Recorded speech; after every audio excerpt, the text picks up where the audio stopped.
جان مانگو تو جان دیں گے، جمال مانگو تو مال دیں گے، مگر نہ ہوگا یہ ہم سے ہرگز، نبی کا جاؤ جلال دیں گے۔ مار ڈالا مجھے زہر دے دو، مار ڈالا مجھے زہر دے دو، ظالموں چاہے جتنا سکا لو، اور چھٹ سکے گا نہ ذکر محمد، ساتھ جب تک میں لیتا رہوں گا۔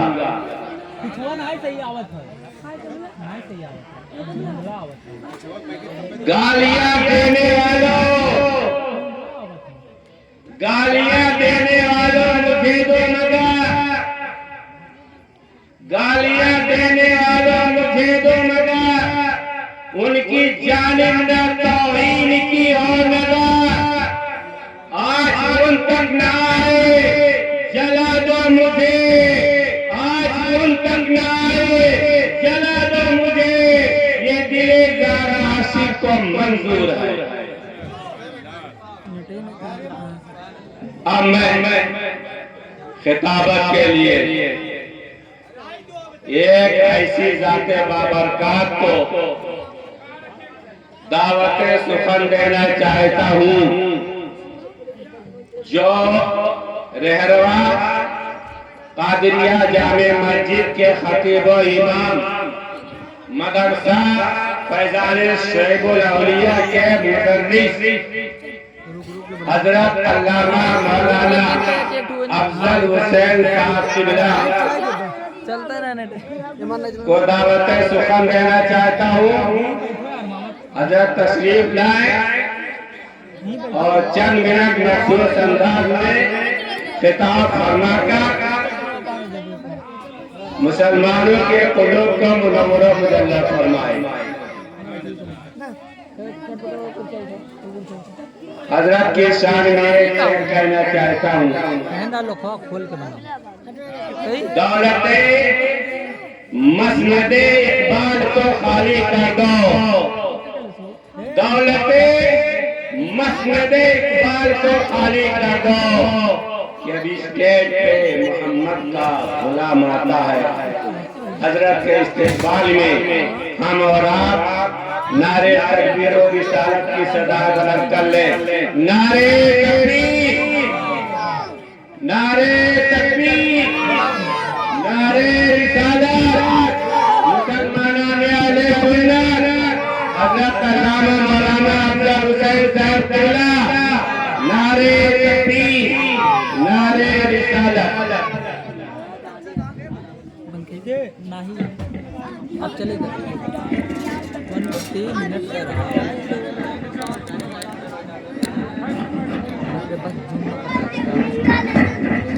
گوڑوا دیں گے تو بیٹھو ہی لائیو چلا تو لائیو چلا یہ پر لائیو چلاؤ یار نہ نیٹ تو یہیں بیٹھتا ہوں نا چلے وہ تو مزہ بھی تو یہیں بیٹھتا ہوں نا بیٹھو ہوں۔ ارے پیسہ سے ارے آپ یہاں پیسے لڑکوں بول لاجواب ہے نمبر نور لگنا ہے نا 4 کی کا ہے نا رانا فروز علماء اہل سنت، معزز ملت اسلامیہ، اسلام کی مقدس خواتین، السلام علیکم ورحمۃ اللہ تعالی وبرکاتہ۔ الحمدللہ نحمده ونستعینه ونستغفره ونؤمن به ونتوکل علیہ ونعوذ باللہ من شرور انفسنا ومن سیئات اعمالنا من يهده الله فلا مضل له ومن يضلل فلا هادي له ونشهد ان لا اله الا الله وحده لا شريك له ونشهد ان محمدا عبده ورسوله اما بعد فاعوذ بالله من الشيطان الرجيم بسم الله الرحمن الرحيم لقد كان لكم في رسول الله أسوة حسنة صدق الله مولانا العظيم وصدق رسوله النبي الأمين المتين المختار الكريم ونحن على ذلك لمن الشاهدين والشاكرين والحمد لله رب العالمين بجاية سيد المرسلين إلى غير النهاية. یہ حضرات کچھ عرض و معروف سے پہلے ہم تمامی حضرات مل کر نہایت ہی عظیم و احترام کے دائرے میں رہ کر اپنے مرکز عقیدت حضور تاجدار مدینہ راحت قلب و سینہ ہم غریبوں کے غم گسار سیدی ابرار اخیار اپنے لمبے لمبے ہاتھوں سے بھیگ دینے والے آقا اجڑے ہوئے دیار کو بسانے والے باقا ہم غریبوں کے حامی یتیموں کے والی شفیع المذنبین رحمت للعالمین تاجدار آدم فخر آدم بنی آدم احمد مجتبی محمد مصطفیٰ صلی اللہ علیہ وسلم کی بارگاہ ناز میں جھوم جھوم کر درود پاک کی جاری نچھاور کریں پڑھے بابا سے بلند اللہم صلی علی سیدنا حبیبنا و کریمنا محمد بارک وسلم صلاۃ و سلاما علیک یا رسول اللہ صلی اللہ علیہ وسلم. اپنے گناہوں کی معافی کے لیے اور پڑھیں اللہ رب محمد صلی اللہ علیہ وسلم علی محمد صلی اللہ علیہ وسلم. حضرات ممبر نور پر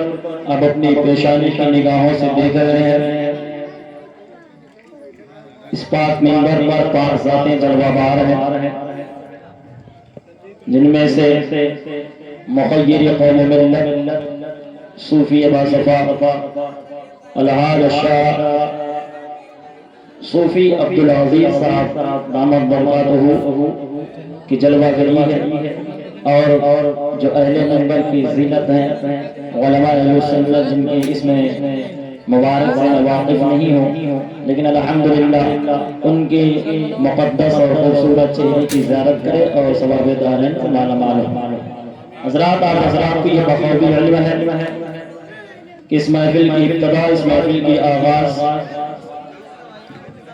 اللہ کے پاک کلام سے ہو چکی ہے اور اس محفل کو منعقد کیوں کیا گیا ہے یہ بھی آپ حضرات جانتے ہیں. تمام اس سے بہتر تلاوت کا آیت کریمہ پر میں کچھ روشنی ڈال لوں. نام پاک کی 2 شعرہ حضرات کے پیش کے خدمت میں ملازم فرما لیں. بہت پسند کریں سبحان اللہ اور بلند چاند ٹکڑے ڈوبا سورج اگا چاند ٹکڑے ڈوبا سورج اگا پیڑ چلنے لگا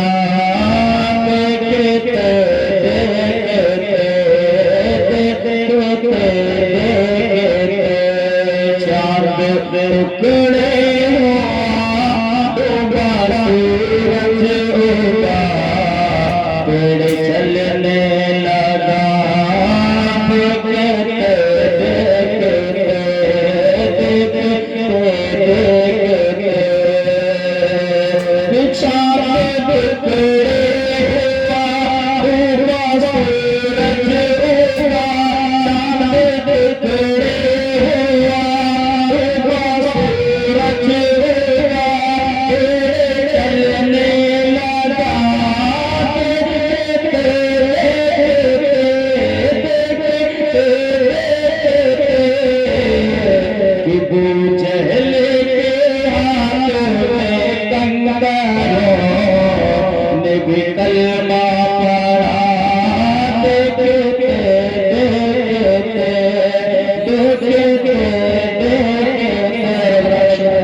صلاۃ و سلام علیک یا رسول اللہ صلی اللہ علیہ وسلم۔ حضرات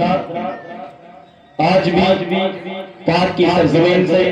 حضرت علامہ ڈاکٹر اقبال قبر سے آج بھی آواز دے رہے ہیں کہ محمد کی محبت دین حق کی شرط اول ہے، محمد کی محبت دین حق کی شرط اول ہے، اسی میں ہو ابرخانی اور سب کچھ نامکمل ہے، اسی میں ہو ابرخانی اور سب کچھ نامکمل ہے۔ حضرات میں خطبہ معصومہ کے بعد جس آیت کریمہ کی تلاوت کرنے کا شرف عظیم حاصل کیا، رب تعالیٰ اپنی مقدس نعرے اور پوتر کتاب میں ارشاد فرماتا ہے لقد کان لکم فی رسول اللہ اسوۃ حسنہ، اے لوگو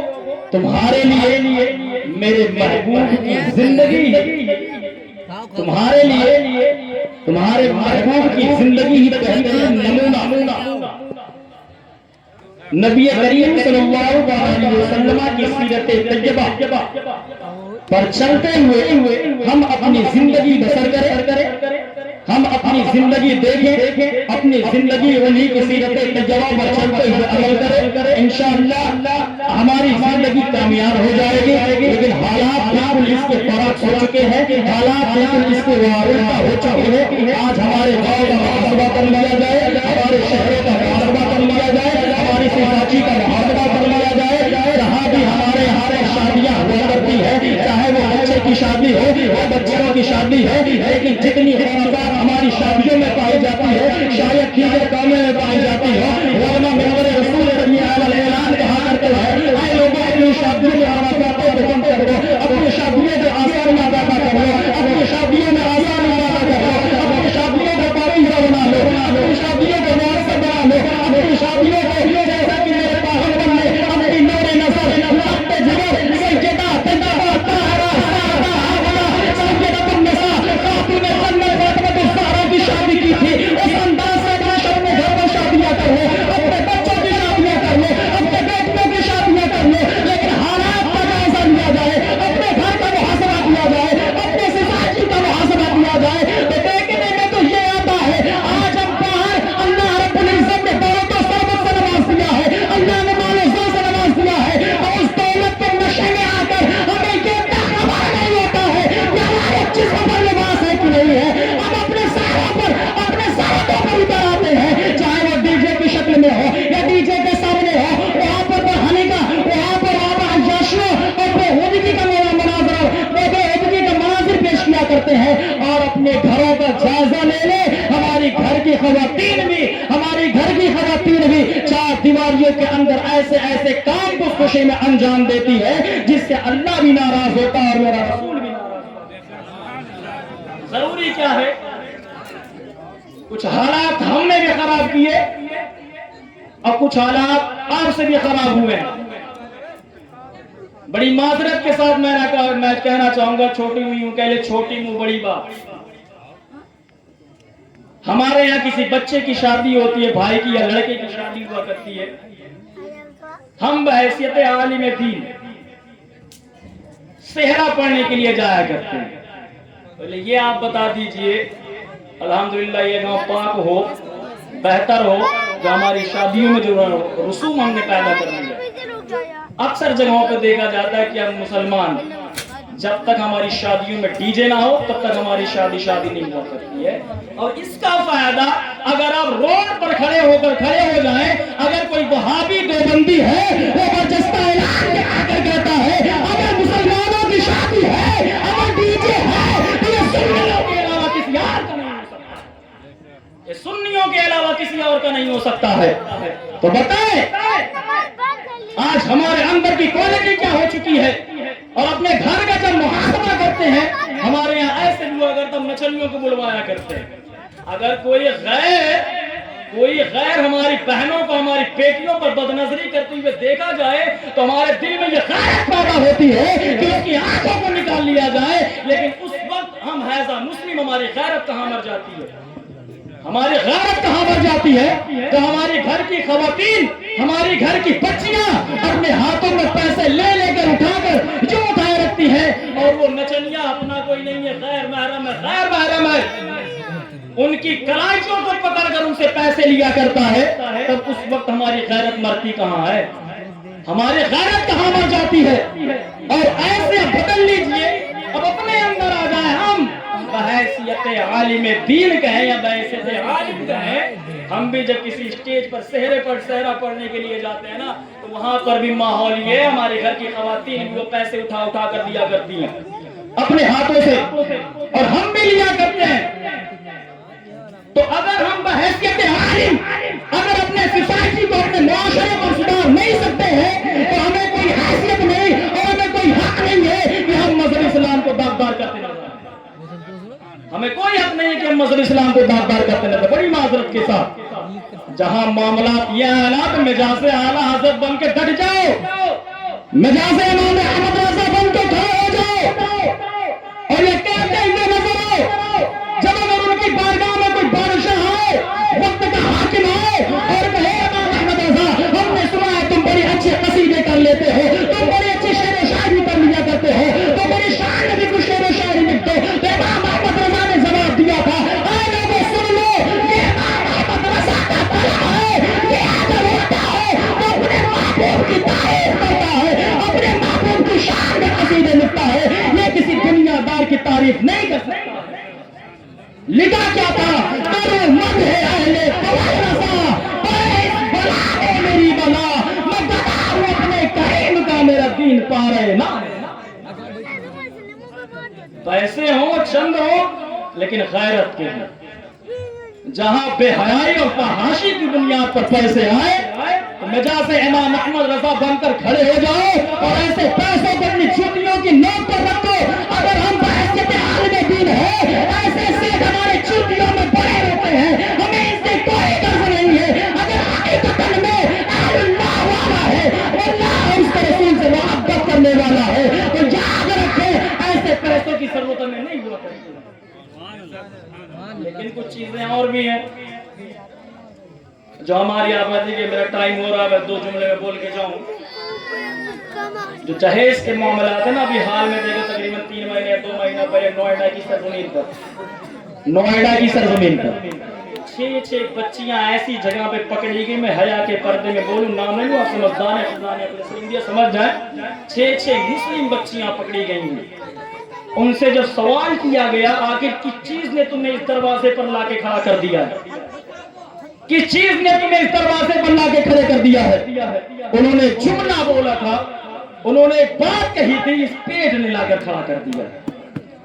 جب اس پیڑ پر سوال کیے گئے تبصرہ کیا گیا تو آخر تم اس دہلیز پر پہنچے گئے تو پیڑ کی شدت کی بنیاد پر نہیں، بھوکوں تک پیاس کی تکلیف کی بنیاد پر نہیں آئے ہیں۔ ان کے گھروں کا جب جائزہ لیا گیا نا تو پتا چلا کمانے والا کوئی نہیں ہے، کچھ بھائی ہے، کچھ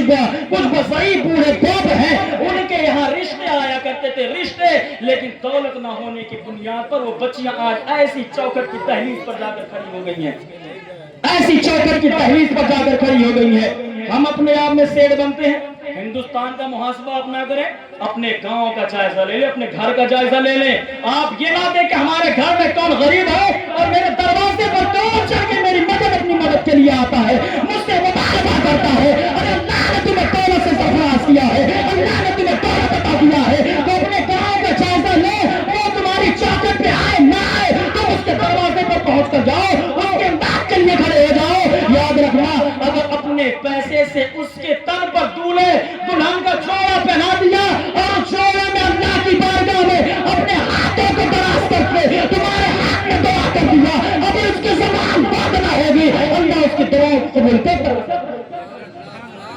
دعاؤں کو قبول کرتا نظر آئے گا۔ لیکن ہمارے حالات کیا ہیں؟ ہماری قوم کی بچیاں مرتد ہوتی چلی جا رہی ہیں، ہمارے پاس کوئی لاہ عمل نہیں ہے، ہمارے پاس کوئی راستہ نہیں ان بچیوں کو لایا کیسے جائے صراط مستقیم پر، کوئی لایا من نہیں۔ لیکن ہم جہیز کی شکل میں گاڑیاں ہمیں چاہیے۔ ارے یار ایسے دیکھ لو، آپ ایسے سمجھ لیجئے 8,000 میں 8,000 سیلری پانے والا ایک مولوی اگر 1 لاکھ کی گاڑی سے چل سکتا، 25 سے 30,000 کماتی، آپ نہیں چل سکتے؟ آپ بھی چل سکتے ہیں۔ تو پھر یہ نحوست کہاں سے پیدا ہو گئی؟ کیا صرف مذہب اسلام میں سور ہی حرام ہے؟ مذہب اسلام میں کتے بھی حرام ہے؟ نہیں، جہیز مانگ کر لینا اور کسی بیٹی کے باپ کے گریبان کو پکڑ کر یا اس کے سامنے اونچی آواز سے بات کر کر مجھے یہ نہیں یہ چاہیے، تو یاد رکھنا پھر تم سے بڑا بھکاری اور تم سے بڑا ناکارہ اس دنیا میں کوئی اولاد نہیں ہو سکتا، کوئی اولاد نہیں ہو سکتا ہے۔ اپنے گھروں کا جائزہ لے، اپنے گاؤں کا محاسبہ کرو۔ اللہ نے جسے دولت سے سرفراز کیا ہے، اللہ نے جسے دولت سے نوازا ہے، وہ کسی غریب بچی کی امداد کے لیے کھڑے ہو جائے، کسی غریب کے بچی کے سر پر دوپٹہ رکھنے کے لیے کھڑے ہو جائے۔ اور یاد رکھیں اللہ ایسے آپ کو ہی پسند کرتا ہے جو کسی غریب کی امداد کے لیے اٹھے،